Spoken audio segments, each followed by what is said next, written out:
Hey kids, Flexing Teacher Weber here. I hope you're having a good day. Today in class, we started looking at mixed numbers and improper fractions. For the last couple of weeks, we have been adding and subtracting just proper fractions. Now we're going to look at mixed numbers and improper fractions. The topic of today was actually something you would have done a lot of in grade 6. So what I want to do first, we started off today talking about, first of all, what a mixed number is, and then writing mixed numbers as an improper fraction. So right here, and I don't like the way my program makes fractions, but this is actually 2 and 3 over 5.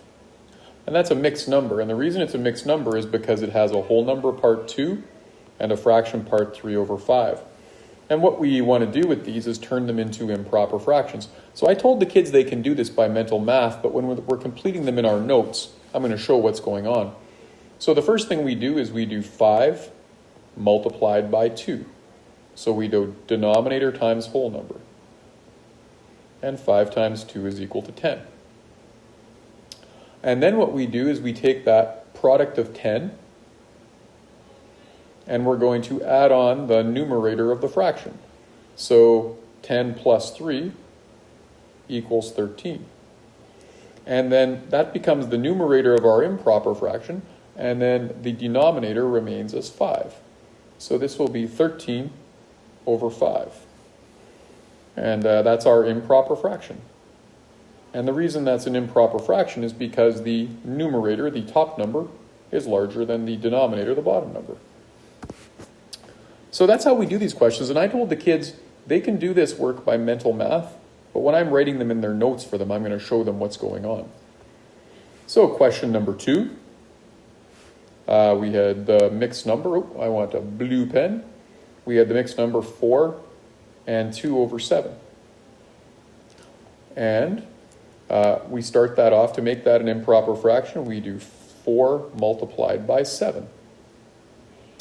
So 4 multiplied by 7 equals 28. And then we take that 28, that product of 28, and we add on the numerator of the fraction. That's a 2. And that equals 30. And then we write that over the original denominator of 7. So 30 over 7. So I'll write that down there. The improper fraction is 30 over 7. Okay, and the last one. 3 and 2 over 4. Now what I recommend here, I don't know if you noticed, but we can actually reduce this fraction 2 over 4 and make it 3 and a half. And then we could do 3 times 2 equals 6, and then 6 plus 1 equals 7 over 2. So as an improper fraction, that's 7 over 2. And I'll just circle that. There we go. So that's writing a mixed number as an improper fraction. Okay. The other thing we did today is we did the opposite. We started with a improper fraction, and we made it into a mixed number. Now, an improper fraction, or any fraction for that matter, this means 8 divided by 7. And then what I get the kids to ask themselves is, well, how many groups of 7 fit in 8? Well, you can fit 1 whole 7 in 8. And how far away is 1 whole 7 away from 8? Well, it's 1 away from 8. So our remainder is 1 out of what should have been a group of 7.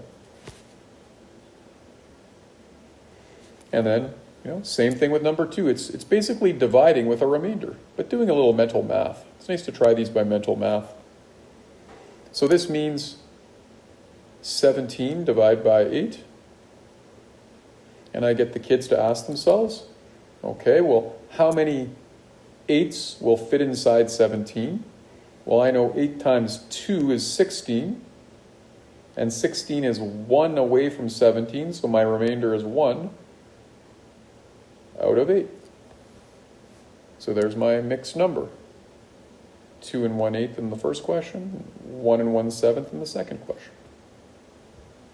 And then the third question was 27 over 10. And you ask yourself, how many groups of 10 will fit inside 27? Well, 10 times 1 is 10, 10 times 2 is 20, 10 times 3 is 30. That's too high. So you can only get 2 full groups of 10, and 10 times 2 is 20, so there's 7 left over out of 10. So the mixed number in this case is 2 and 7 over 10. Now the assignment I had that's changing an improper fraction to a mixed number. The assignment I had the kids work on today, I gave them 8 questions in class for about 10 minutes to work on. It was these 8 questions here. If they were a mixed number, they had to convert to an improper fraction. If they were an improper fraction, they had to convert to a mixed number. So they had to complete that, and they also have a hand-in assignment on adding and subtracting they need to complete over the weekend. So I hope that helps. All this information is included in the email and on Shobi. Hope you have a great weekend. That's all for now. Flexing Teacher Weber, out.